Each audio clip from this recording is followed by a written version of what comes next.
কথা প্লিজ কেউ কাউকে ছেড়ে দেন না, এভাবেই ধরে থাকবেন।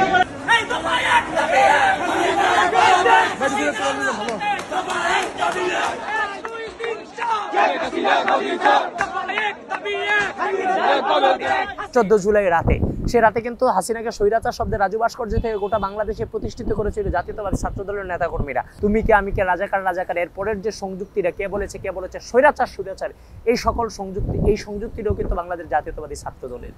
সেদিন সমন্বয়করা ৩টার পরে শহীদ মিনারে আসে, কিন্তু আমরা ওইখানে গিয়ে শহীদ মিনারে বা পাশের একটা জায়গা আমরা সকাল থেকেই নিয়েছিলাম। ওইখানে থাইকা স্লোগান বক্তৃতা যা প্রয়োজন সেটা আমরা করেছিলাম। এই গণঅভ্যুত্থান, এই আন্দোলনটা যখন গোড়াপত্তন ঘটে তখন থেকেই কিন্তু বাংলাদেশ জাতীয়তাবাদী ছাত্র দলের আলাদা একটা টিম ঢাকা বিশ্ববিদ্যালয় থেকে কাজ করেছে আন্দোলনটাকে কোটা সংস্কার থেকে স্বৈরাচার বিরোধী আন্দোলনের রূপ দেওয়ার জন্য। তো 14 তারিখ রাতে রাজু ভাস্কর্য থেকে হাসিনাকে স্বৈরাচার শব্দে গোটা বাংলাদেশে প্রতিষ্ঠিত করতে গেলে কিন্তু জাতীয়তাবাদী ছাত্র দলের নেতাকর্মীরা, যারা সেই রাতে প্রতিষ্ঠিত করেছিল, পরবর্তীতে কিন্তু তাদের বাসাবাড়িতে পর্যন্ত আক্রমণ করেছে ফ্যাসিস্ট হাসিনার পেটুয়া বাহিনী। তো আমরা এই আন্দোলনের শুরু থেকে শেষ পর্যন্ত, মানে আজকের দিন, গত বছর আজকের দিন পর্যন্ত আমরা আমাদের জায়গাতে স্থির ছিলাম যে আন্দোলনটাতে এক দফা ছাড়া আর কোনো কিছুই এই আন্দোলনের সমাধান হতে পারে না। তো আজকের এই দিনটাতে, যেমন আগামীকাল 3 তারিখ, আজকে 2 তারিখ, এই সময়টাতে চারদিকের একটা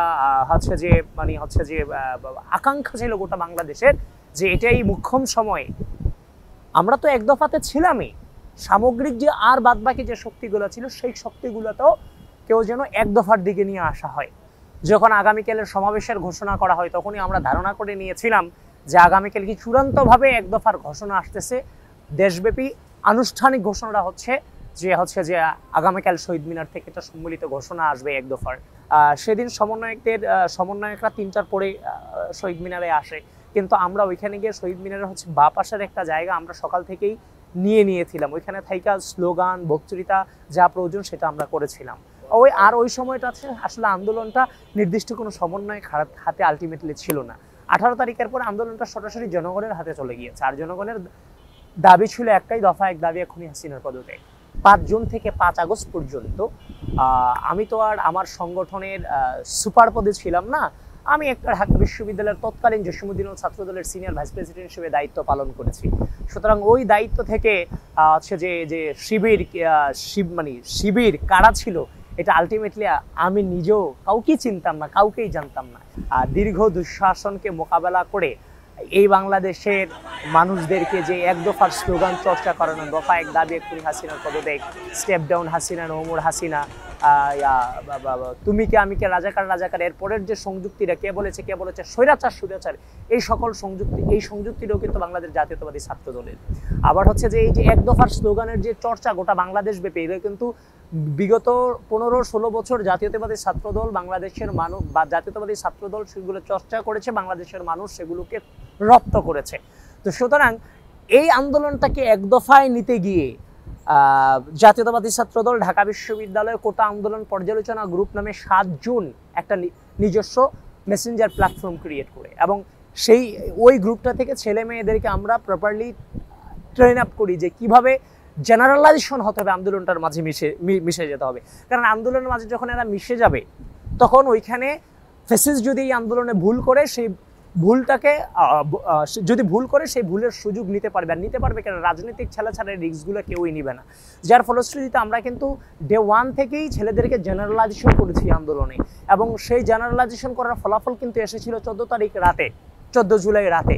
সে রাতে কিন্তু হাসিনাকে স্বৈরাচার শব্দে রাজু ভাস্কর্য থেকে গোটা বাংলাদেশে প্রতিষ্ঠিত করেছিল জাতীয়তাবাদী ছাত্র দলের নেতাকর্মীরা, যারা এই স্লোগান দিতে গিয়েছিল। সেদিন কিন্তু উপস্থিত সমন্বয়করা আমাদের ওই ছেলেগুলোকে বাধা প্রদান করেছে যে এই স্লোগান দেওয়া যাবে না।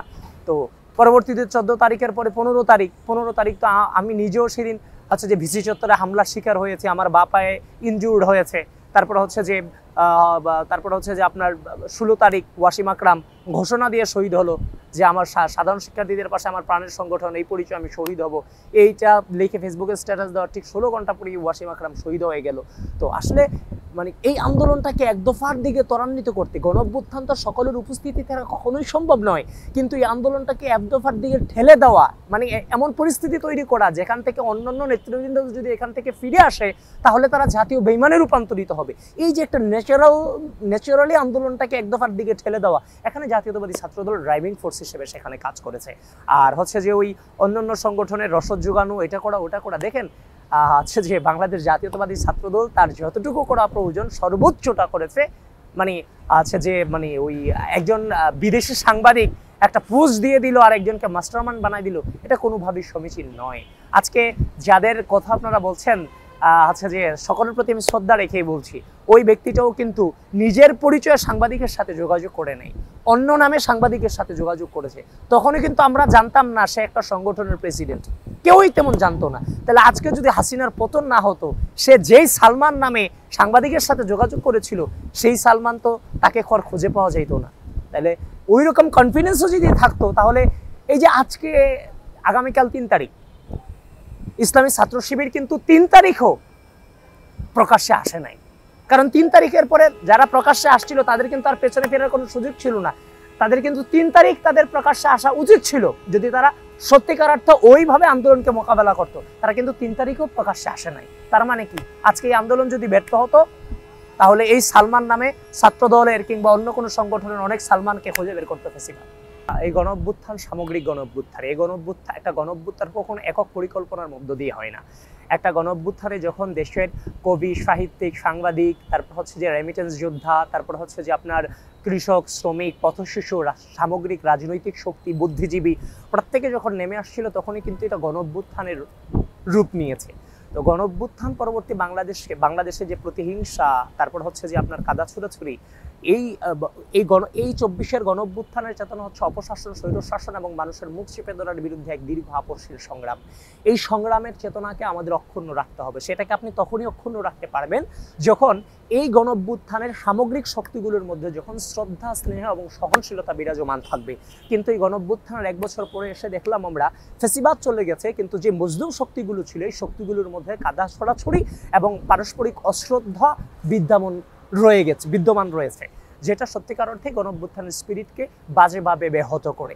এবং আমরা বাংলাদেশ জাতীয়তাবাদী ছাত্রদল এই গণঅভ্যুত্থানের ডে 1 থেকে মানে 5 জুন থেকে 5 আগস্ট পর্যন্ত আন্দোলনটাকে এক দফায় ত্বরান্বিত করার মেন স্টেকে ছিলাম বাংলাদেশ জাতীয়তাবাদী ছাত্রদল। সুতরাং আমাদের যে স্টেক এই গণঅভ্যুত্থানে ছিল সেই স্টেককে ব্যবহার করে এই রাষ্ট্রে কোনো প্রকার অনধিকার চর্চা করিনি, কোনো প্রকার অনধিকার চর্চা করি, 5 পয়সার কোনো সুযোগ সুবিধা রাষ্ট্র থেকে নেয়নি। এটা হচ্ছে আমাদের প্রাথমিক সফলতা। কিন্তু এই সফলতাটা গণঅভ্যুত্থানের যে সামগ্রিক শক্তি ছিল, এই সকল সামগ্রিক শক্তির কাছ থেকে এই আকাঙ্ক্ষাটা ছিল। যদি এই সামগ্রিক শক্তিগুলো যদি আজকে এই চেতনাটাকে ধারণ করতে পারতো, এই অনধিকার চর্চা থেকে নিজেদেরকে হচ্ছে যে দূরে রাখতে পারতো, তবেই গণঅভ্যুত্থানের স্পিরিটটাকে যথাযথভাবে মূল্যায়ন করা হতো। কিন্তু আজকে আমরা দুঃখজনক হলেও দেখতে পেলাম বিভিন্নজন বিভিন্নভাবে হচ্ছে যে আপনার হচ্ছে যে বিভিন্ন বাণিজ্যতে আজকে এই গণঅভ্যুত্থানের শক্তিগুলো জড়িয়ে গেছে, যেটা সত্যিকার অর্থে দুঃখজনক।